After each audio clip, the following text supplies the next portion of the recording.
The night our warehouse's insurance adjuster asked me why the supposedly stolen inventory matched almost exactly what my business partner had quietly sold off book for years, I finally understood why Thalia had been so eager to file the police report herself. My name is Augusta Reyes. Until that moment, I had been telling myself the break-in was just another disaster a small business had to survive. I had been telling our employees to stay calm, telling our clients their orders would be handled, telling myself that my partner of 9 years was the one person I could still lean on. Then one careful question about a serial number turned the whole story inside out. It was not just that inventory was missing, it was that the missing inventory had disappeared long before the back door was ever forced open. Thalia and I built Reyes Okonkwo Supply from almost nothing. When we started, it was just the two of us, one rented van, a tiny storage unit that smelled like cardboard and motor oil, and a list of restaurant owners who were willing to take our calls because I had spent years earning their trust. We supplied commercial kitchen equipment, refrigeration units, prep tables, specialty ovens, and the kind of replacement parts that can save a restaurant owner from losing a weekend's worth of revenue. It was not glamorous work, but it was steady, necessary, and if you did it well, people remembered you. I handled sales and client relationships because that was my strength. I could sit across from a diner owner at 6 in the morning, drink burned coffee, listen to him complain about margins, and still leave with a purchase order. Thalia handled inventory, logistics, delivery schedules, warehouse layout, supplier coordination, and all the operational details that made those promises possible. She had worked for a larger distributor before we started our company, and she understood systems in a way I admired. She was precise, she was punctual, she remembered model numbers the way other people remembered birthdays. For most of those 9 years, I thought we balanced each other perfectly. I was the front door of the business. She was the engine room. We had met through a mutual client when I was still doing sales for someone else's company. Thalia was the person every warehouse manager called when something complicated needed to be fixed. I noticed her because she never seemed rattled. If a delivery truck broke down, she rerouted. If a supplier shipped the wrong part, she found the right one before anyone else had finished complaining. When I finally decided I wanted to stop making money for other people and start building something of my own, Thalia was the first person I called. I remember sitting with her in a crowded noodle shop, laying out my half-formed plan on napkins, and she listened quietly before saying, "If you can bring in the accounts, I can keep the promises." That became our unofficial motto. I brought in the accounts. She kept the promises. At least, that was what I believed. In the early years, we worked impossible hours. I drove deliveries in heels because I had gone straight from a client meeting to the warehouse. Thalia slept on a folded moving blanket during inventory weekends. We argued over cash flow, laughed over terrible takeout, and celebrated our first profitable quarter with cheap champagne in paper cups because we did not own real glasses in the office yet. When we hired our first employee, we were so nervous we both showed up an hour early. When we moved into our first real warehouse, Thalia walked the empty aisles with a clipboard and talked about racking capacity like we had just bought a palace. By year 9, Reyes Okonkwo Supply had 12 employees, a proper warehouse, established supplier terms, repeat restaurant groups, and a reputation for fixing problems quickly. I was proud of that. I was proud of us. That pride is part of why what happened next hurt as badly as it did. It is easier to describe betrayal as a financial event when you are outside it. A partner stole from the company. A claim was fraudulent. A lawsuit was filed. Restitution was ordered. Those facts are true, but they are cold. Inside it, betrayal has a sound. For me, it was Thalia's voice at 2 in the morning, shaking as she said, "Augusta, you need to get to the warehouse." Someone broke in. I was half asleep when the phone rang. At first I thought it was a family emergency, because no one calls at that hour with good news. Thalia spoke fast, breathless, almost stumbling over the words. She said the back door had been forced open. She said the alarm notification had gone to her phone because she was listed as the first contact for warehouse operations. She said when she got there, several high-value refrigeration units and specialty kitchen equipment pieces were gone. I remember sitting up in bed, my heart hammering, asking, "Are you safe?" She said yes. Then she said, "I already called the police. They are on the way." I threw on clothes and drove through empty streets with that sick, metallic feeling in my mouth that comes when fear and responsibility mix together. By the time I arrived, 2 police officers were there, along with Thalia, who stood near the loading bay with her arms wrapped around herself. The back door looked damaged. There were pry marks near the latch and splintered wood around the frame. Inside, several spaces in the high-value section were empty. Thalia had already walked the officers through the warehouse. She had already printed an inventory list. She had already identified the missing units. I remember feeling grateful for that in the moment. I remember thinking, thank God she knows what to do, because I was thinking about clients, orders, insurance, payroll, and whether our employees would panic when they heard. Thalia told one officer, "These are the items I can confirm right now. I will reconcile everything again in the morning." Her voice was steadier by then, professional again. The officer nodded, took notes, and asked whether there were cameras. Thalia said the exterior camera over the rear lot had been malfunctioning and was scheduled for replacement. That was true, or at least I thought it was. She had mentioned camera issues a few weeks earlier during one of our Monday meetings. At the time, it had seemed like one more annoying maintenance item. That night, it became one more reason the break-in felt horribly plausible. I did not question why Thalia handled the entire police report. Inventory was her domain. She knew where everything was, what it cost, what had serial numbers, what had been allocated to upcoming orders, and what could be replaced quickly. I answered what I could, but mostly I stayed out of the officer's way. By sunrise, I was already calling our largest clients, telling them there had been a warehouse incident, but we were working to protect their delivery schedules. I used calm words because panic spreads fast in business. I said things like contained loss, an insurance process, and supplier replacements. I did not say I was terrified. Over the next several weeks, Thalia coordinated with the insurance carrier. She gathered the missing inventory list, photos, purchase records, supplier invoices, and replacement estimates. She spoke with the adjuster assigned to the claim, a woman named Odalis Farrow. I had only a few direct interactions with Odalis at first. She had handled commercial claims for more than a decade, and she had the kind of careful, neutral voice that made every question sound ordinary even when it was not. She asked for documents. Thalia provided them. She asked about access control. Thalia explained our key list and alarm contacts. She asked about the damaged door. Thalia sent photographs and the police report. I was not ignoring the claim, exactly. I was focused on keeping the business alive while it moved through the claim process. That is what partners do, I told myself. They divide responsibilities. They trust each other. 6 weeks after the break-in, Odalis called me directly. Not Thalia, me. I was in my office reviewing a quote for a restaurant group opening 2 new locations when my phone rang. She introduced herself again, polite and professional, and said she had a few follow-up questions. I expected something about depreciation or replacement cost.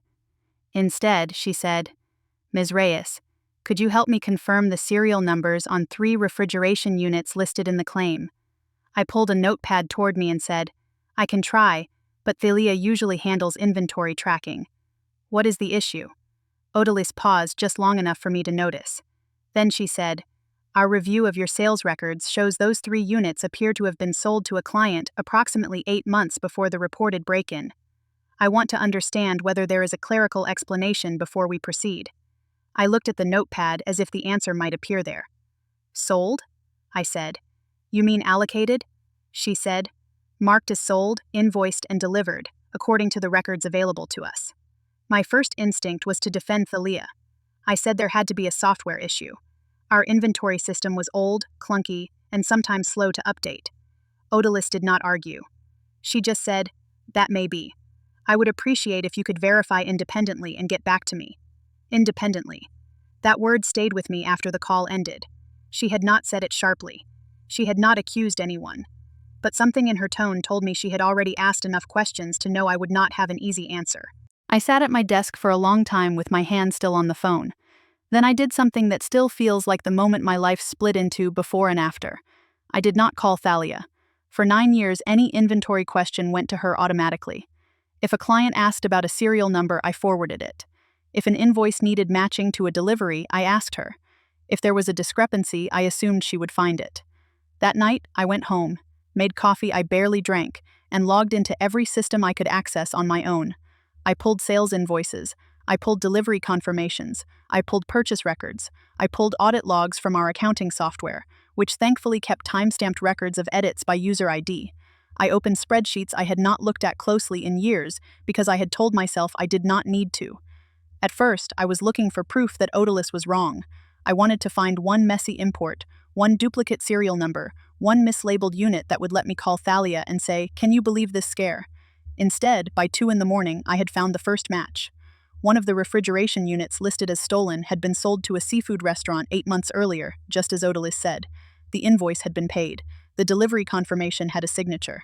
The serial number matched. I checked the second unit. Same thing. Different client. Same pattern. Then, the third. Then I started searching the full list. By the end of the next day, I had identified at least a dozen units included in the stolen inventory list that had records showing they had already left our warehouse months earlier. Some had left more than a year earlier.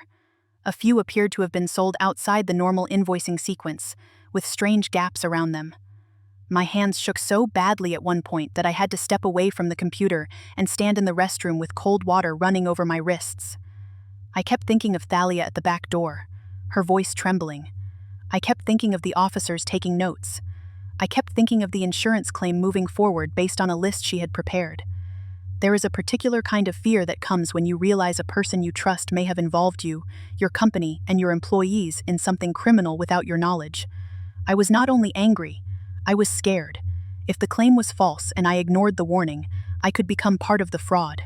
If I confronted Thalia too soon and I was wrong, I could destroy a partnership over what might be a terrible record-keeping mess. If I confronted her and I was right, she might delete records, warn buyers, or invent a story before I understood the scope. I needed help.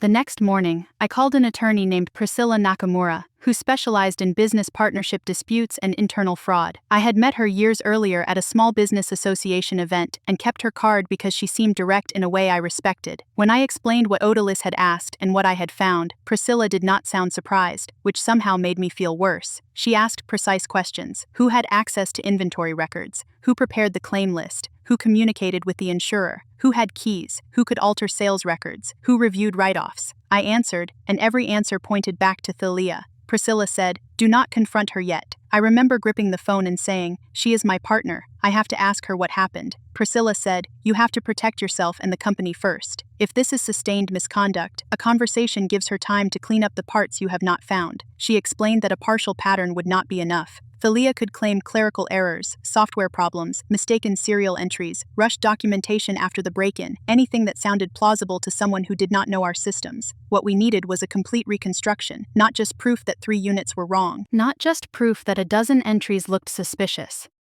We needed to know how long it had been happening, where the inventory had gone, how money had moved, and whether the break-in itself had been staged to cover the shortfall.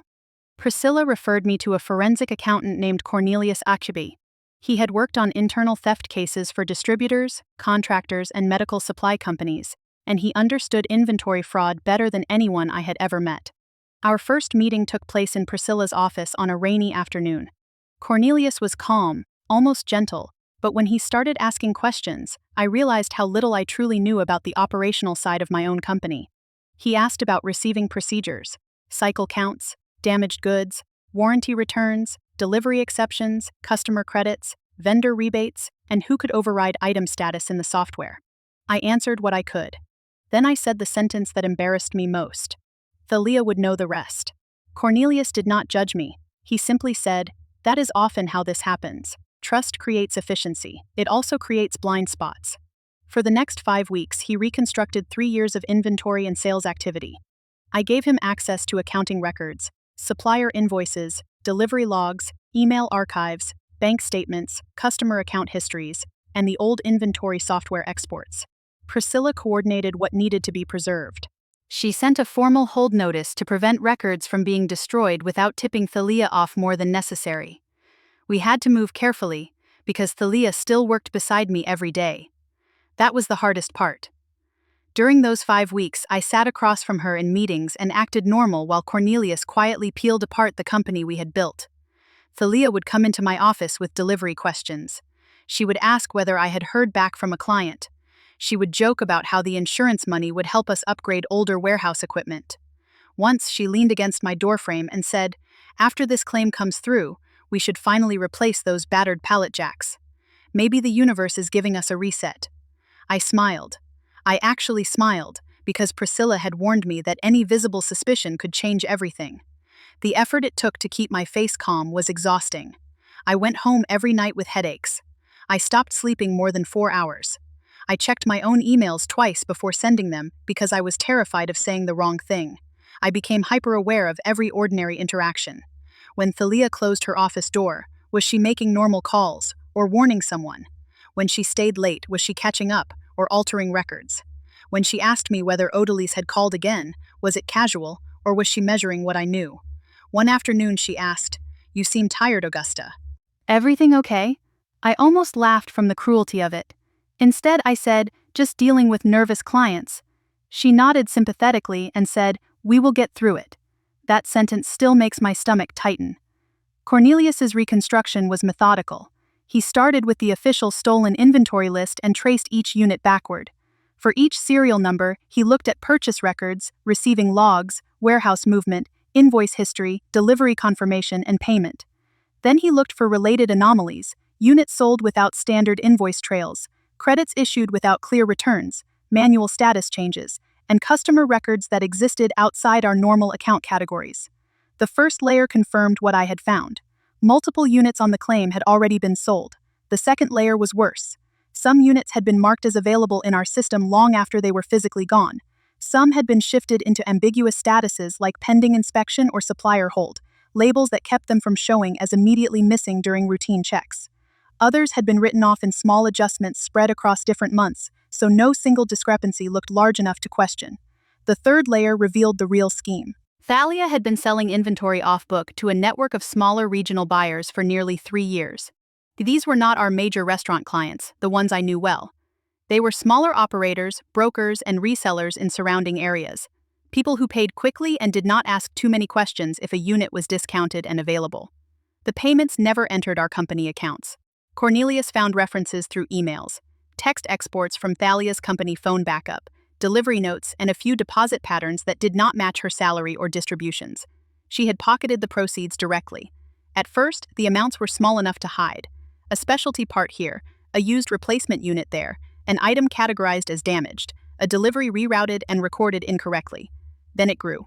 Commercial refrigeration units, specialty kitchen equipment, higher value inventory that could be moved quietly if the buyer was willing. For almost 3 years, Thalia used our aging inventory software and our division of responsibilities to mask the gaps. I sold, she tracked, I trusted the reports she gave me because they were detailed and consistent. That trust became the cover. Cornelius identified a turning point about 18 months before the break-in, when we upgraded part of our accounting and inventory workflow. The new system did not fix everything, but it made certain discrepancies harder to bury. Audit logs became more detailed. Manual changes were easier to trace. Serial numbers tied more tightly to invoices and delivery confirmations. Inventory counts started showing gaps that required explanations. Thalia adapted for a while, using status changes and timing delays, but the shortfall was building. Eventually, Cornelius believed she needed a single event big enough to explain away the accumulated missing inventory. That event was the break-in. The staged burglary was not random. It was a cleanup operation. She could list the missing items as stolen, file an insurance claim, let the payout replace the value on paper, and close the loop before anyone looked too closely at when those units had actually disappeared. Cornelius even reviewed the police report and photographs of the damaged back door. He was not a crime scene expert, and he was careful to say that. But he had seen enough staged loss cases to notice details. The pry marks were in strange positions. The damage pattern suggested force applied from inside or by someone with access who was trying to make the door look compromised. There were no drag marks where several heavy units supposedly would have been removed in a hurry. The alarm timeline was also odd. The rear door sensor had triggered, but the sequence of motion sensors inside did not match the path someone would likely take to remove the listed equipment. None of those details alone proved everything, but together with the inventory records, they pointed in one direction. Thalia had used her legitimate access to manufacture a crime. I cannot overstate how surreal it felt to read Cornelius's draft report. The document was organized, sober, and devastating. Dates, serial numbers, invoice references, user IDs, time-stamped edits, buyer names, payment patterns, estimated losses. Every page took something I had experienced as ordinary business life and recast it as evidence. A rushed inventory adjustment from 2 years earlier. A late delivery Thalia had explained as supplier confusion. A missing unit she had blamed on software lag. A camera repair she had postponed. A Sunday night call that sounded like panic. I remember telling Priscilla, "I feel stupid." She looked at me across her desk and said, "You were deceived by someone who had both trust and access. That is not stupidity. But now that you know, your responsibility is to act. Acting meant confrontation, but not the kind I imagined in the first days. I had pictured myself bursting into Thalia's office and demanding the truth. Priscilla made sure that did not happen. She arranged a meeting in our conference room after Cornelius finalized the reconstruction. We kept it small. Me, Thalia, Priscilla, and Cornelius. Before the meeting, Priscilla notified me exactly what she would say and what she would not say. We were not there to threaten. We were not there to negotiate emotionally. We were there to present documented findings, preserve the company's rights, stop the fraudulent insurance claim before any payout, and prepare for civil and potential criminal consequences. The morning of the meeting, I arrived early and stood in the warehouse for a few minutes before anyone else came in. I looked at the aisles, the racks, the loading area, the office windows. I thought about the version of myself who had stood there 9 years earlier with Thalia, imagining growth. I thought about every employee whose paycheck depended on decisions made in that building. Then I went upstairs to the conference room. Thalia arrived with a mug of coffee and her tablet. She looked annoyed, not worried. "What is this about?" she asked. "I have a supplier call in 20 minutes. Priscilla introduced herself. Thalia's expression changed slightly. Not much, but enough. She looked at me and said, "Augusta?" I said, "Sit down, please." My voice sounded flatter than I expected. Cornelius had arranged the report packets on the table. The conference room was the same room where we had once celebrated landing our biggest client. There had been cupcakes that day. Thalia had cried when the signed contract came through because it meant we could hire 2 more people and stop doing everything ourselves. Now the same table held proof that she had been stealing from the company almost from the moment we became comfortable. Priscilla began calmly. She explained that discrepancies in the insurance claim had prompted an internal review. Thalia immediately said, "What discrepancies?" Cornelius slid a summary page across the table. Thalia glanced at it and said, "This is an inventory software issue. We have known that system was a mess for years." Priscilla said, "The analysis accounts for software limitations. These serial numbers were invoiced, delivered, and paid for before they were listed as stolen." Thalia shook her head. "Then someone entered them wrong." Cornelius said, "The entries were edited under your user credentials." She said, "People use my workstation all the time." That was not true, and everyone in the room knew it, but Priscilla did not argue. She turned to the next section: buyer references, delivery notes, manual status changes, payment patterns. Thalia denied everything for about 10 minutes. She denied with irritation first, then with anger, then with the wounded tone of someone pretending to be offended by the accusation rather than afraid of the evidence. She said, "After everything I have done for this company, you are letting strangers accuse me?" I wanted to answer that question with 9 years of pain. I wanted to say, "I trusted you." I wanted to say, "You called me in the middle of the night and let me stand beside police officers while you lied." But Priscilla had told me not to get pulled into emotion, so I said nothing.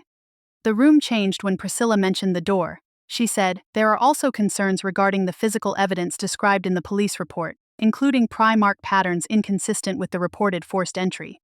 Thalia went still. Not dramatic. Not like in a movie, just still.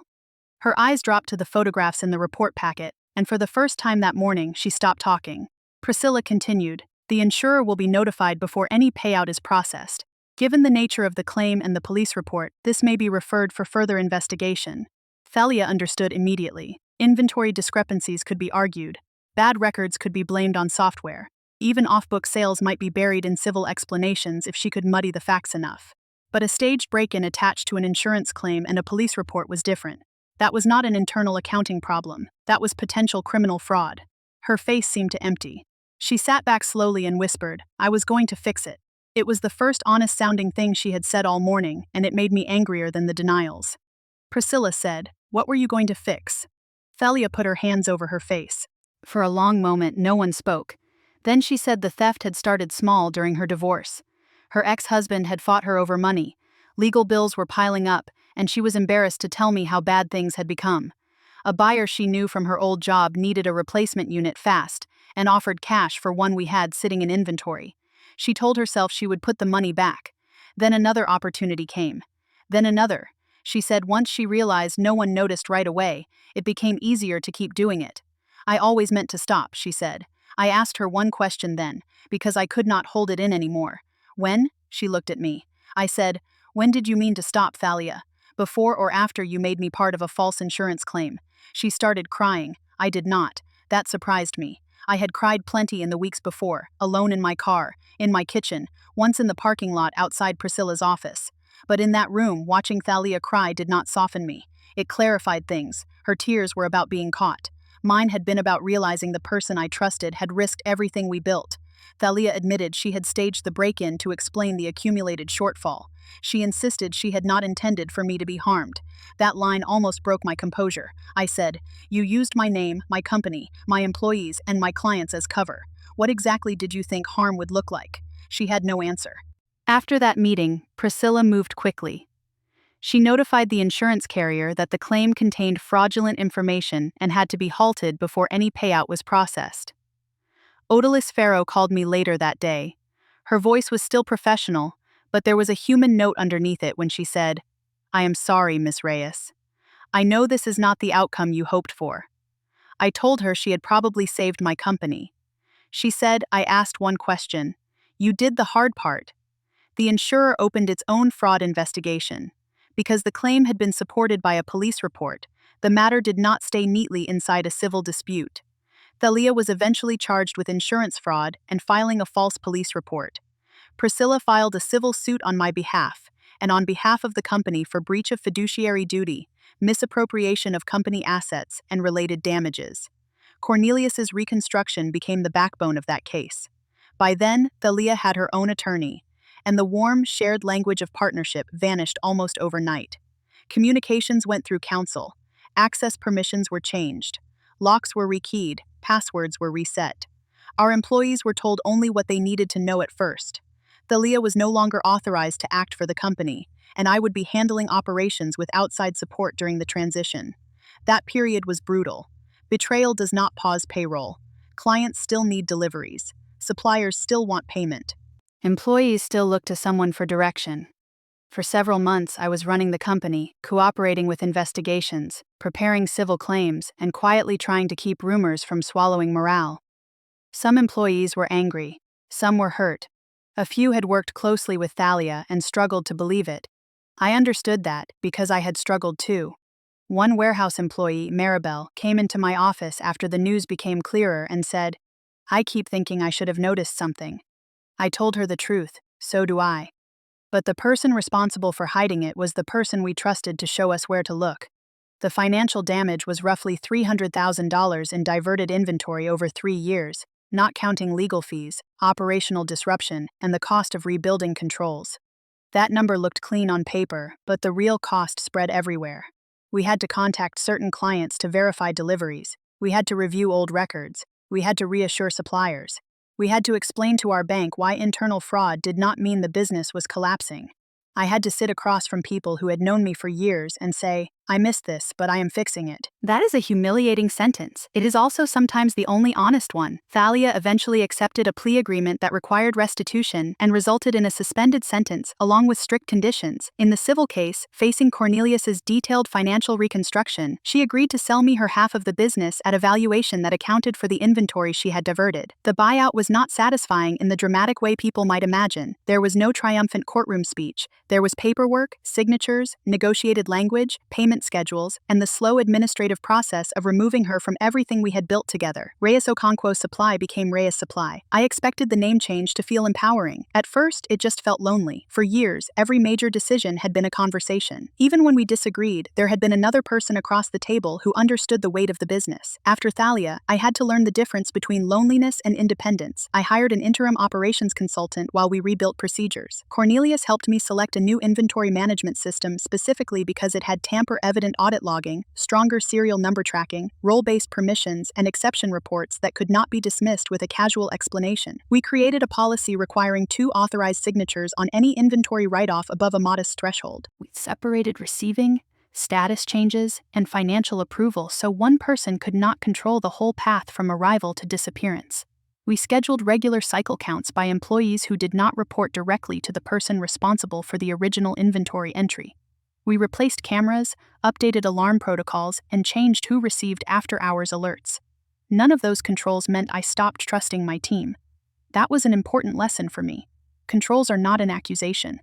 Good controls protect honest people from suspicion and make dishonest behavior harder to hide. Before this happened, I had confused trust with a lack of verification, because checking felt insulting. Now I understand that verification is part of stewardship.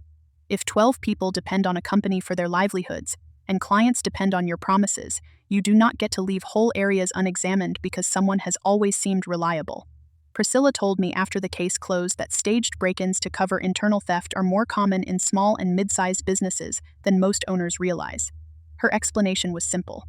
A trusted partner or employee already has access to the physical space, the records, the alarm codes, the vendor relationships, and often the insurer or police communications.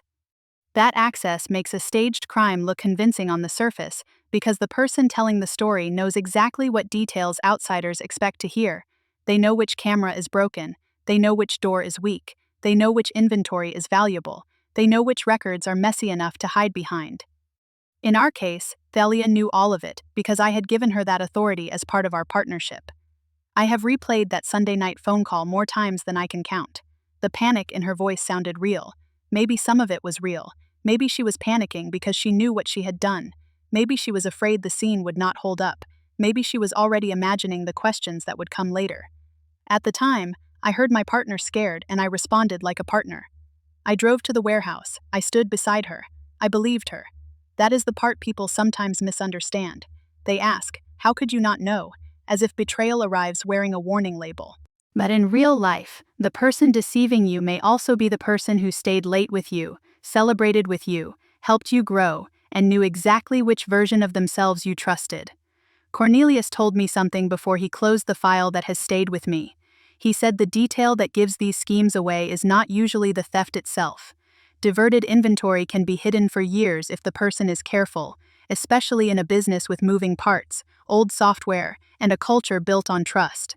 What gives it away is often the moment the person responsible feels cornered enough to manufacture a bigger lie.